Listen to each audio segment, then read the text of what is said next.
నేత్ర ఛానల్కు స్వాగతం. ఈ సంఘటన నేను చెప్పుకోవడానికి కూడా అసలు రోమాలు నిక్కబడుస్తున్నాయి. అంత పాశవికంగా, అంత భయానకంగా ఈ మనుషులు ఎందుకు తయారవుతున్నారో అర్థం కాని పరిస్థితి. నిన్నటికి నిన్న మొన్న శనివారం నైటు తన తల్లి కొడుకును నదిలో, మొసళ్ళు ఉండే నదిలో ఆ అబ్బాయిని విసిరేసింది. గడ్డ మీద కూర్చుండి ఏడుస్తుంది. ఇరుగు పొరుగు వాళ్ళు, అటు దారిన పొంటే పోయేవాళ్ళు ఇది గమనించి, ఏందమ్మా ఇక్కడెందుకు కూర్చున్నావు, ఎందుకు ఏడుస్తున్నావు, అసలు ఏం జరిగింది అని అంటే, నా కొడుకును నేను నదిలో వేశాను అని ఆమె చెప్పడం జరిగింది. హుటాహుటిన ఈ విషయం పోలీసులకు చేరవేశారు. పోలీసులు వచ్చేసరికి నైట్ కావడం జరిగింది. ఆ నైట్లో ఎక్కడని వెతుకుతాము, తెల్లారి ప్రయత్నిద్దామని తెల్లారి మళ్ళీ వచ్చి వెతకగా శవం, ఆ అబ్బాయి శవం దొరకడం అంటూ జరిగింది. అది ఎక్కడికక్కడికి నుజ్జు నుజ్జయి, చెయ్యిలు కాళ్ళు అన్నీ ఇరిగిపోయి దొరకడం జరిగింది. అక్కడ మొసళ్ళు ఉన్నాయి, అందులో పాములు ఉంటాయి, అన్ని రకరకాలుగా జంతుజాతులు నీటిలో అవి కొరకడం జరిగింది. ఆ శవాన్ని చూస్తేనే చాలా భయంకరంగా ఉండడం జరిగింది. ఈ తల్లిని ప్రశ్నించగా అసలు విషయం బయటపడ్డది. అసలు విషయం ఏంటంటే, ఆమెకు పెళ్ళయి ఇద్దరు భార్యాభర్తలు మంచిగానే బ్రతుకుతూ జీవనం మంచిగానే చేస్తూ ఉండడం అంటూ జరిగింది. ఈ కాపురం చేస్తుండగా ఒక అబ్బాయి పుట్టిండు. ఆ అబ్బాయి పుట్టిన తర్వాత మళ్ళీ ఇంకొక అబ్బాయి కూడా పుట్టడం జరిగింది.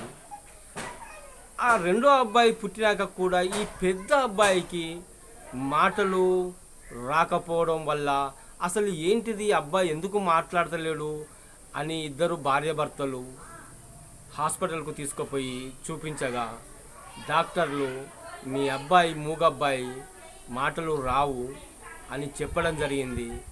అప్పటి నుంచి మనసులో పెట్టుకున్న ఈ భర్త రకరకాలుగా భార్యను వేధిస్తూ, నువ్వు ఏం పాపం చేసినావో, ఏం చేసినావో, నీ వల్ల నా కొడుకు మాటలు రాకుండా పుట్టడం జరిగింది, నువ్వు చేయబట్టే, నువ్వు ఏదో చేసినావు, చేస్తేనే ఇలాంటి కొడుకు మనకు పుట్టడం జరిగింది అన్ని రకరకాలుగా భార్యను వేధిస్తూ నిందిస్తూ, ఈ పుట్టిన అబ్బాయి, ఎడ్డబ్బాయిని, వీడు దేనికి పనికొస్తాడు, వీడు ఉండద్దు, ఉంటేనే ఉండద్దు, నేను చంపేయి, లేకపోతే నువ్వు చచ్చిపో, ఇద్దరు కలిసి నన్ను ఓన్రి కానీ నా ఇంట్లో వద్దు అని శనివారం నాడు విపరీతమైన గొడవ ఇంట్లో జరగడం వల్ల దుఃఖపూరితమైన తన భార్య కొడుకును తీసుకొని ఆ నదికి వెళ్ళడం జరిగింది. శనివారం నాడు గొడవ జరిగింది. వీళ్ళు, అది కర్ణాటకలో జరిగింది సంఘటన, రేరుగా మొన్న శనివారం నాడు. ఆయనతో అక్కడ నది కాడ నిలబడ్డది. ఆయనతో ఆ బాబును సైతం అందులో వేసింది, కూర్చొని ఏడుస్తాను. పోలీసుల విచారణలో తెలిసింది ఏంటంటే, నా భర్త నన్ను ఇట్లా అవమానకరంగా, నన్ను కంటికి నిద్ర లేకుండా నాతో రోజు గొడవ పెట్టుకుంటున్నాడు, నా వల్లనే ఎడ్డి కొడుకును కన్నవని, నేనే కనడం వల్లనే ఇదంతా జరిగిందని, నాతో విపరీతమైన గొడవలు, ప్రతిరోజు గొడవ పెట్టుకొని రోజు లేదు, ఇలా విపరీతమైన గొడవల కారణంగా నా కొడుకును నేను నదిలో వేయడం జరిగింది అని చెప్తే వెంటనే పోలీసులు ఆ ఇద్దరిని అరెస్ట్ చేయడం జరిగింది.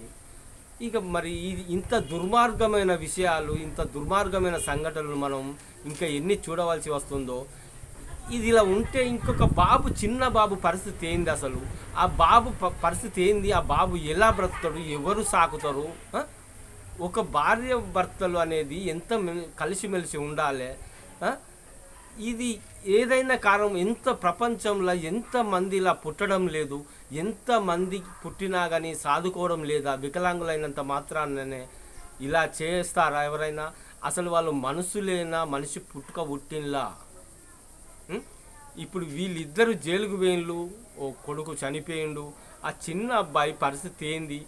దిక్కు లేని అనాథగా ఆ బాబు కూడా మిగలవలసి వస్తుంది కదా. ఉం? ఒక్కసారి ఆలోచించి నిర్ణయాలు తీసుకునే ముందు ఏదైనా కానీ ఆలోచించాలి. ఆలోచించకుండా ఆమె చేసింది అంటే అంత విసుగు చెందింది. ఆమెకు పట్టరాని బాధను భర్త అనేవాడు బాధ పెట్టడం వల్లనే ఇదంతా జరిగింది. కానీ ఆమె కూడా కొంచెమైనా ఆలోచించుకొని కాస్త వెనక్కి తగ్గుంటే ఇంతగానో ఇంత ఘోరాతి ఘోరమైన విషయాలు ఈ విషయం జరగకపోవును. ప్రజలారా కొంచెం ఏదైనా చేసే ముందు ఆలోచించుకొని చేయాలి. Okay, right.